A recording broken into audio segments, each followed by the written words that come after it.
Hello students, today we are going to read the chapter 1 of our supplementary reader, It So Happened. This chapter, it's a folklore about how the camel got his hump. Now what is a folklore? A folklore are the stories which are carried forward from one generation to another. They may be true, they may not be true, but they are stories which are passed from one generation to another generation.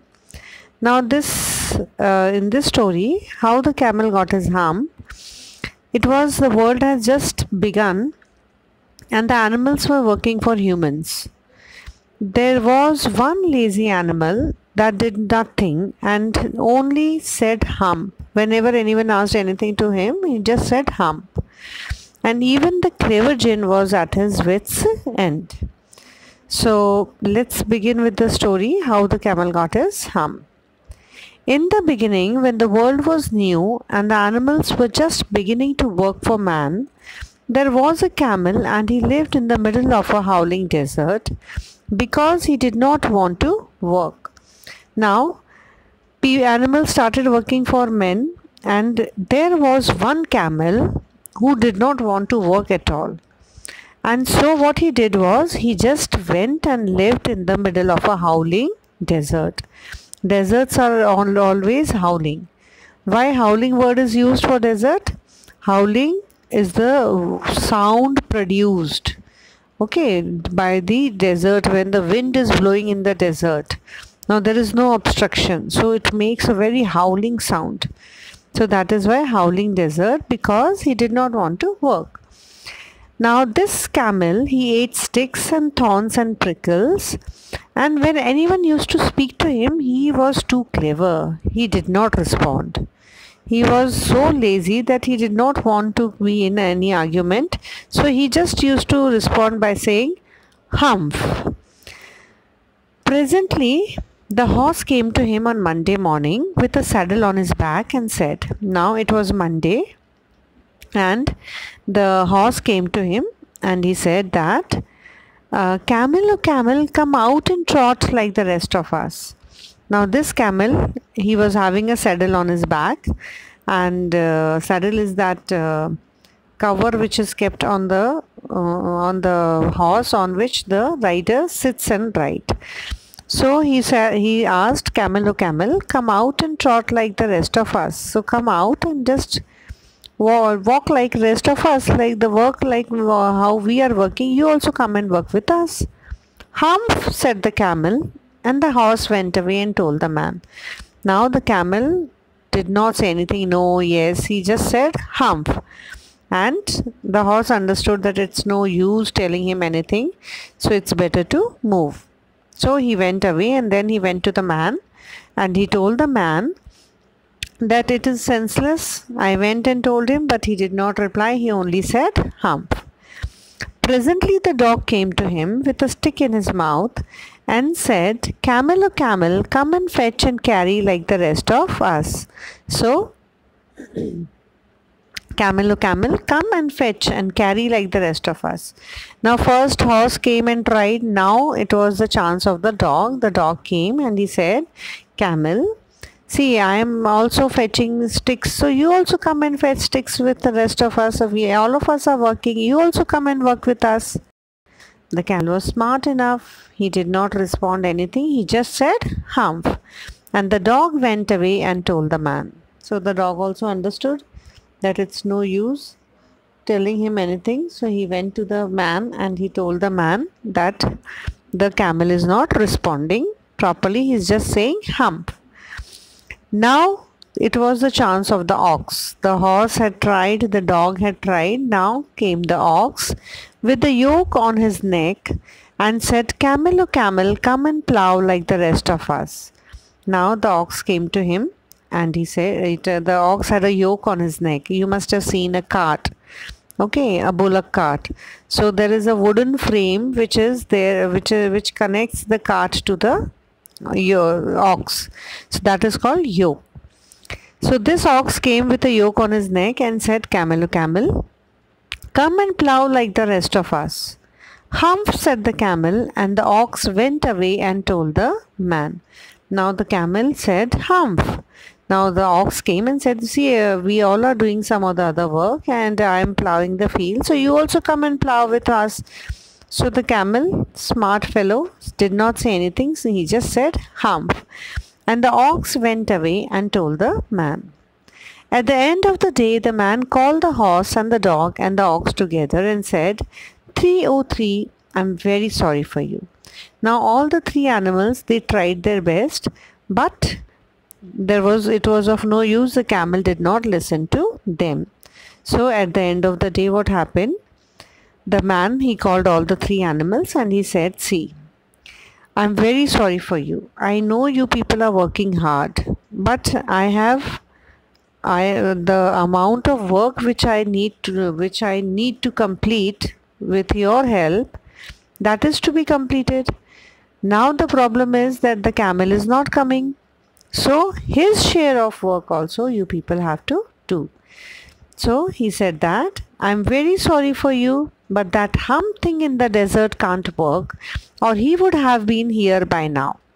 So I'm going to leave him alone, and you must work double time to make up for it." So this man said, "See, I'm very sorry for you. I know you people are doing your job, you people are working hard, but I can't help it, no, because his share of work is left without being done. So all three of you have to do double the work and complete his share of work also." Now, see, it is very natural that when we are doing our share of work and if we are given extra work, okay, which is to be done actually by our friends, our classmates, or by our sisters or brothers, then we feel very annoyed and very angry. We don't like, we feel ki, oh, why? We are doing our job, we are doing our share of work, why should we do others' work also? So this man said that hump thing refers to the camel. That hump thing in the desert can't work, or he would have been here by now. So he said, "See, now it's understood that he will not come to work. So it's better that we should leave that hump thing there in the desert, and I'm going to leave him alone, and you must work double time to make up for it." And said that all three of you have to work double the time to make up for it. That made the three very angry, and they held a panchayat on the edge of the desert, and the camel came chewing cud and laughed at them. Then he said hump and went away again. So they said, "Fine, we need to hold a panchayat." Now what is panchayat? Panchayat is it's an association of 5 people where the problems of people are solved. People go and tell their problem to the Pants. Pants is the five members of the panchayat, and they listen to their problem and they bring out the solution to that problem. So these 3 animals, they held a panchayat on the edge of the desert, and they called the camel, and the camel very smartly, he came chewing cud and laughed at them. And they said, "How fool you people are. You think by this thing I'll be listening to you?" And he just assumed. He did not say anything. He just said hump and he went away again. Presently there came along the jinn who was in charge of all deserts, rolling in a cloud of dust. Now by this time what happened? The jinn, who's a jinn? Jinn is a creature with some supernatural powers. So he was in charge of all the deserts, and he came rolling in a cloud of dust. As you can see in the picture, this jinn came in a cloud of dust, and these 3 animals, horse, ox and dog, are there talking and sharing their problem to the jinn. Now the horse said, "Jinn of all deserts, is it right for anyone to be idle?" Idle means without work. Ideally, idle means without work. So the horse told the jinn that, "Do you think it is right not to work and sit idly?" Jinn said, "No, not at all, certainly not." "Well, there's a thing in the middle of your desert with a long neck and long legs, and he hasn't done a stroke of work since Monday morning. He won't trot." So horse said, "Oh, there is a creature with long neck and long legs, and he is living in the middle of your desert, and he hasn't done a bit of work. since Monday morning, and whatever you may say, he will not work. Phew, said the Jinn, whistling. That's my camel. What does he say about it? So the Jinn at once recognized why, because the horse had the long neck and long legs. So he understood that okay, long neck and long legs are possessed by camel. So he understood and he said, oh, that's my camel. What does he say about it? So he said, why he's not working? What he's saying? He says hump and he won't plow, said the ox. So ox said that, whatever you may say, he will say, I will not. He says hump only and he will not plow. Very good. I'll hump him if you will kindly wait a minute. So Jinn got annoyed. He said, okay, is he doing like this? Just wait and watch, okay? I'm going to hump him. If again and again he's saying only hump and not doing anything, then I'll hump him if you will kindly wait a minute. Just wait a minute and you see I'm going to hump him.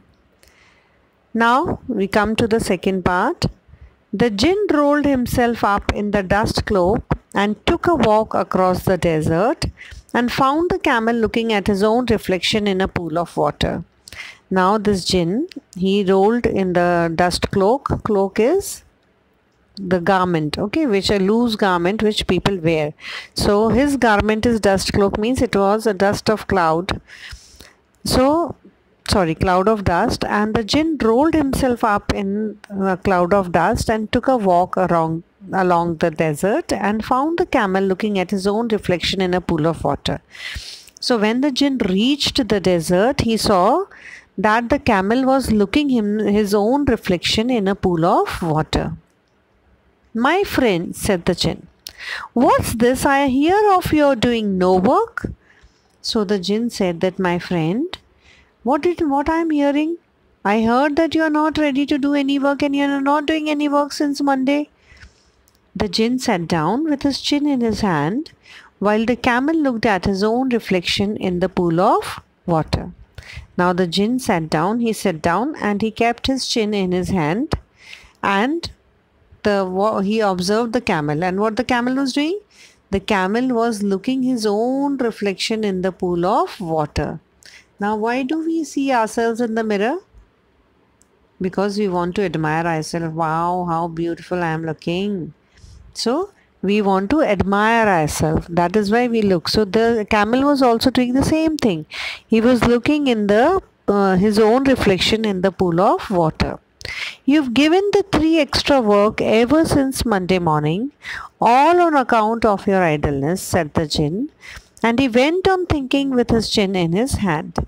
Now, you've given the 3 extra work ever since Monday morning. Now, he said that since Monday morning, you were supposed to work, but because you did not work, your extra work, 3 extra work, is given to someone else. The other animals are working extra because of you. They are doing your share of work also. So he said that you've given the 3 extra work ever since Monday morning, all on account of your idleness. And he went on thinking with his chin in his hand. So he said that now, because you did not do 3 days work, so now 3 days extra work you have to do as a punishment for your idleness. Idleness means doing no work. And he went on thinking with his chin in his hand. Hump, said the camel. I shouldn't say that again if I were you, said the Jinn. You might say it once too often. I want you to work. Now the camels, as usual, again he said, hump. I shouldn't say that again if I were you, said the Jinn. Jinn got annoyed and he said, if I would have been in your place, I would never have said this word again. You might say it once too often. He said, okay, fine, once a while you said this word, it's okay. But now I don't want you to say hump and I want you to work. And the camel said hump again, but camel was so rigid, he again said hump. But no sooner had he said it, then he saw his bag that he was so proud of, puffing up into a great big hump. Now, But now the moment he said hump, the jinn got so annoyed, and what did he do? He cursed him. And what did the camel see? The camel who was looking his reflection in the pool, what did he see? That his back had puffed up and up and up into a great big hump. He was very proud of his back. The camel was very proud of his back, and that back puffed up and up into a great big hump. Do you see that? Said the jinn. That's your very own hump that you brought upon your very own self by not working. Today is Thursday, and you've done no work since Monday. When the work began? Now you are going to work. Now jinn said, do you see that? That's your own very hump that you brought upon your own self by not working. So jinn said, now see this back you were proud of now. Now see that hump. This is your own hump which you brought upon your very own self by not working. So he said this hump is the result of not working. You did not work, and that is the result that you got this hump. You did not work, and when anyone asked you to work, what was your reply? Hump.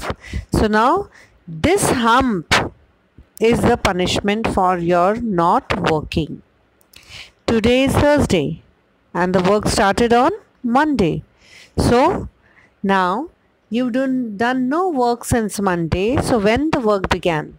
So work began on Monday, and today is Thursday. So now you are going to work. So the jinn said, now you are going to work. How can I? Said the camel, with this hump on my back. That has a purpose, said the jinn. All because you missed those 3 days. You will be able to work now for 3 days without eating. Now the camel said, how can I work? And I am getting a hump on my back and you want me to work. It's not possible. Then the jinn said, this hump has a purpose. That I have given you this hump because there is a reason behind it. All because you missed those 3 days. He said Monday, Tuesday, Wednesday, 3 days work you have missed. So now you will be able to work now for 3 days without eating. So he said that this hump I have given you because there is a reason behind this hump. And you will be able to work now for 3 days without eating because you can live on your own hump. So he said that now onwards, this hump is going to help you to work without eating and without drinking water. And this hump will let you live. And don't you ever say, I never did anything for you. And he said, don't say that I did not do anything for you. Okay, I have given you this hump. And this hump is going to help you. And this hump is going to help you to work continuously for 3 and more days without eating and without drinking. Come out of the desert and go to the tree and behave. And the jinn said, now enough of it. Okay, a lot of idleness you have shown. And now it's time. Now you come out of the desert and go to the tree. Which tree? The horse, the ox and the dog. And behave.